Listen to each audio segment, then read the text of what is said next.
My name is Rami Yacoub. I'm a music producer and songwriter. Born in Sweden, spent most of my time there until I moved to LA a couple years ago full-time to focus even more on the music.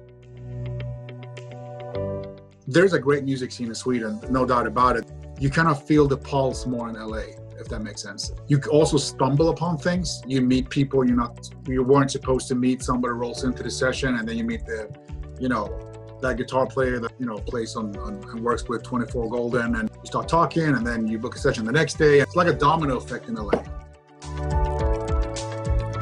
In the old days, you had to have $20,000, $30,000 to even buy equipment, good equipment. Now everything is laptop based. So the setup we have is our laptops, all the plugs, the programs we use. Some use Ableton, Cubase, Logic, Pro Tools, and then we plug it into an Arrow, an interface, or an Apollo. The only outboard stuff we use, a good mic chain. It will consist of Chandler TG2, and then going through an 1176 or a TubeTech CL1B, and then to mostly an SM7 when we write songs. But some songs have even, like the final product has been on an SM7. Can't Feel My Face with The Weeknd was on SM7. Sam Smith, How Do You Sleep was also on SM7. Sometimes we switch to a more high-end mic.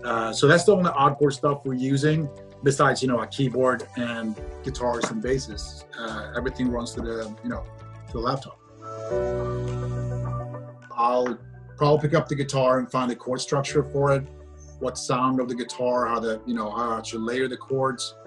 And then I'll find the tempo, record a 8-bar loop of the guitar, or it might be 32, and then cut it together so it's correct. And then I usually just add a simple bass from a plug. Doesn't have to be a live bass. Or I can start with a keyboard, a piano or a synth, and not a guitar. And then I'll, most of the time, just loop that for about 4 minutes. I might add a loop or a kick just so I can hear the tempo. And then I turn on the mic through the chain. On the program, I usually have my vocal chain. So it'll be, it'll be auto-tune, compressors, effects, EQs. So basically when I sing, it sounds, pretty darn good. Just boosts my ego. But it inspires me. It sounds finished when I start singing.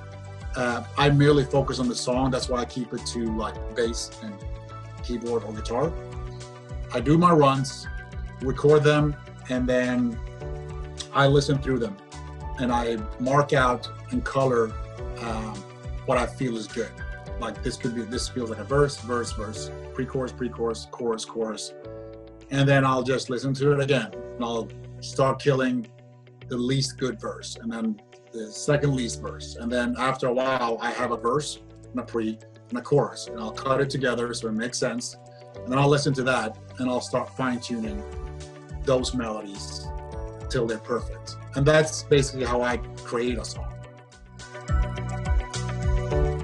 So he usually sits, and works with the sounds and find chords. I can be on the guitar and like, what if you do, A minor and then go to this chord till we find a chord progression. But he's so good, he usually finds a good vibe while we sit around and tune in and kind of, we love that, that's great. And then he records that, adds a quick beat to it, add a bass, and then we just sit and jam melodies together basically. But it could also be when we work together, we do something great, and then like an instrumental, a music piece. And then I'll be like, okay, give me the MP3. I'll go up to another studio and I'll just do my annoying runs for an hour, and then I'll go down and we'll listen to them together. Because sometimes in my headspace, I like sitting by myself, and he'll do the same thing. He'll do some runs and then we'll listen to both of them, and we kind of pick the best ones and start cutting from there. I've always urged people to find a great group of people they work well with. Based on that, you all have all the love and work great together, like great friends. I love writing lyrics, but I can't finish them myself, like fully. So if I'm gonna be paired with a songwriter, as long as I know they have like great concepts and great lyrics, I'm all good. But if they tell me they're great with melodies, but not lyrics, I'll be like, oh, damn. I do believe working in that specific group of people the more you know each other, the more you work, the better you will get. Every studio is different, and there is not really one studio that's built perfect. Dirac Live, it's just an incredible tool that just helps you simulate a perfect studio, which will give you the tool to make the mix as honest and great as possible, so it will sound great wherever you go. So in my previous studio, the Stockholm-based one, which we acquired about 10 years ago, it was already a built studio, a finished studio. We had a big problem that unless you were sitting right in front in a perfect sweet spot, it sounded great, but you could just move your head back and the bass was just overwhelming. So you sitting next to your partner, you didn't hear what he was hearing if you weren't sitting like this, basically, with the speakers. So we had somebody come there, a sound guy, to kind of help us solve the problem, and he recommended some bass traps and how many we needed, measured everything, and we were super excited waiting for those things to arrive. And he built them.